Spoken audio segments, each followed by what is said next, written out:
दोस्तों, एक तरफ ईदगाह और दूसरी तरफ गणेश उत्सव मनाया जा रहा है। ये जगह है हुबली, कर्नाटका। मेरा भारत दोस्तों इसी तरह का है।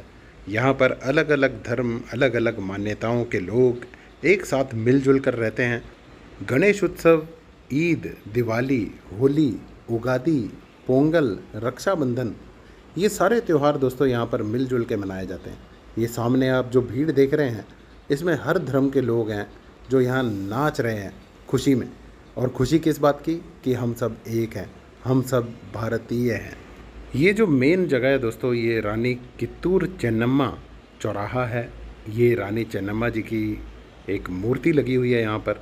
रानी चेन्नम्मा जी ने दोस्तों ठीक 200 साल पहले अंग्रेज़ों के साथ लड़ाई की थी भारत की आज़ादी के लिए, अपने राज्य कित्तूर की आज़ादी के लिए। और आज सारा संसार उन्हें याद करता है इस काम के लिए। और ये देखिए किस तरह से नाच गाना हो रहा है दोस्तों।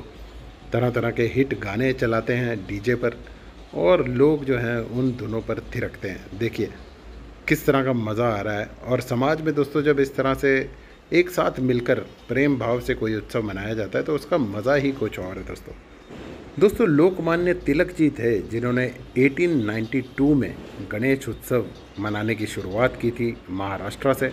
और धीरे धीरे ये इतना प्रसिद्ध हो गया कि आज पूरे भारत में, पूरे विश्व में गणेश चतुर्थी और गणेश उत्सव मनाया जाता है। इसी दिन गणेश भगवान का जन्म हुआ था, ऐसा माना जाता है। और दोस्तों जितने भी हमारे प्राचीन रिलीजियस ग्रंथ हैं, उनमें बहुत सारी बातें ऐसी हैं जो कोड वर्ड्स में लिखी हुई हैं जिन्हें समझने की ज़रूरत है।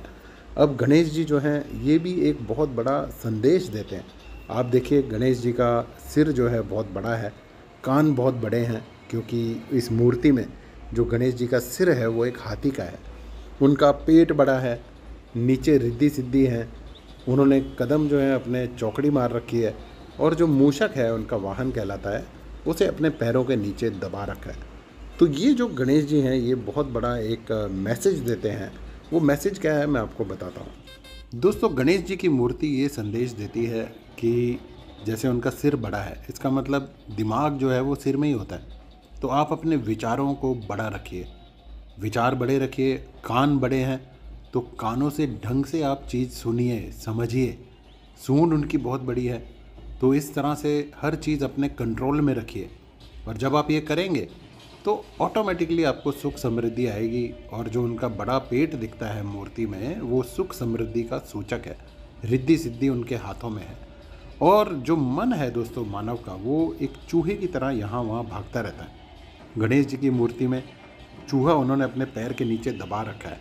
यानी मन पर अपना पूरा संतुलन रखें, उसे कंट्रोल में रखें, तो आपकी ज़िंदगी जो है वो खुशियों से भरी हो जाएगी। और जो गणेश जी की मूर्ति बनती है दोस्तों, वो ऐसा बनता है कि मिट्टी की बनती है वो।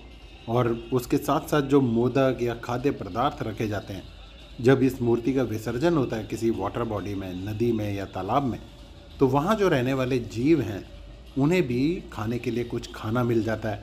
और जो मिट्टी है वो वहाँ पे उर्वरक हो जाती है, फर्टाइल मड हो जाती है।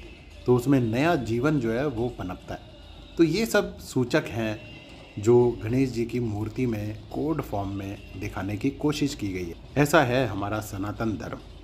इसी तरह से दोस्तों जो हमारे दूसरे पवित्र ग्रंथ हैं, कुरान है, गीता है, गुरु ग्रंथ साहब हैं, उसमें भी बहुत सारी बातें ऐसी लिखी हुई हैं जिन्हें गहरे समझने की ज़रूरत है।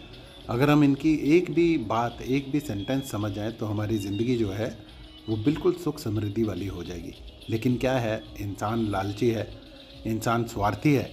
तो इन सब बातों को समझने की बजाय उसे तोड़ मरोड़ के इस देश को विभाजित करने के लिए कोशिश करता रहता है। धर्म के नाम पर हमें आपस में लड़वाने की कोशिश लोग करते रहते हैं।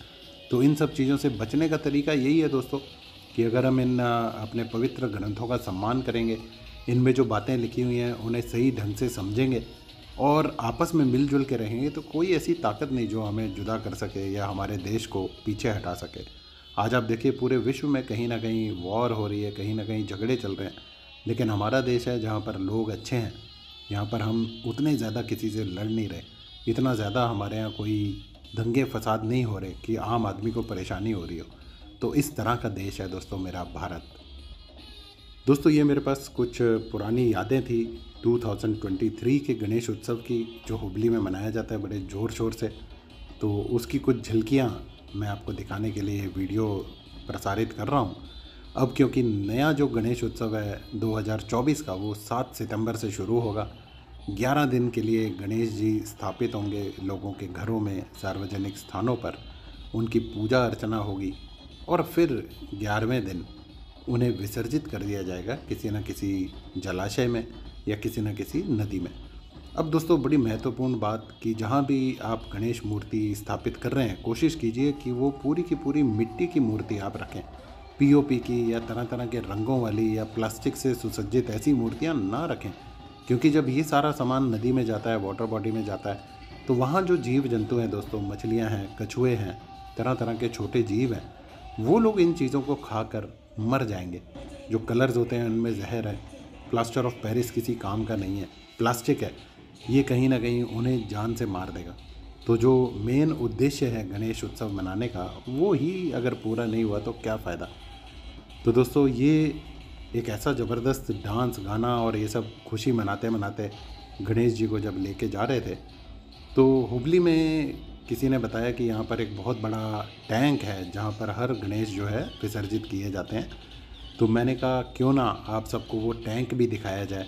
कितना बड़ा होगा वो टैंक, जिसके अंदर बड़े से बड़े गणपति का जो स्वरूप है वो उसमें विसर्जित कर दिया जाता है। तो अभी ये जो जुलूस है, ये नाच गाना करते हुए जो हमारे भारत देश के लोग हैं, ये धीरे धीरे धीरे उस स्थान पर पहुंच जाएंगे और मैं आपको दिखाने की कोशिश करता हूं वो जगह। आइए चलते हैं वहां पर जहां पर ये बहुत बड़ा टैंक है।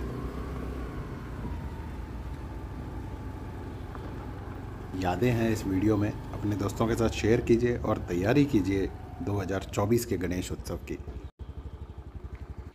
जितने भी गणपति हैं दोस्तों, वो सब लाकर इस जगह पे विसर्जन किया जाता है उनका।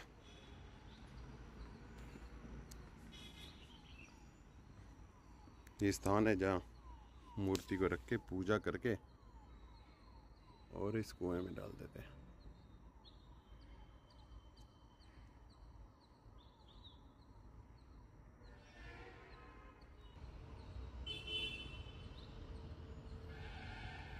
ये बड़ा लंबा चौड़ा तालाब है दोस्तों, देखिए कितना विशाल है, जिसमें बड़े से बड़े साइज के गणपति जो है विसर्जन किए जा सकते हैं।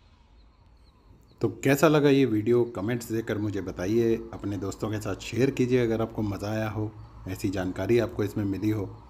और मेरे चैनल को ज़रूर सब्सक्राइब कीजिए, इसी तरह के वीडियोस मैं पोस्ट करता रहता हूँ। ओम गंग गणपते नमः।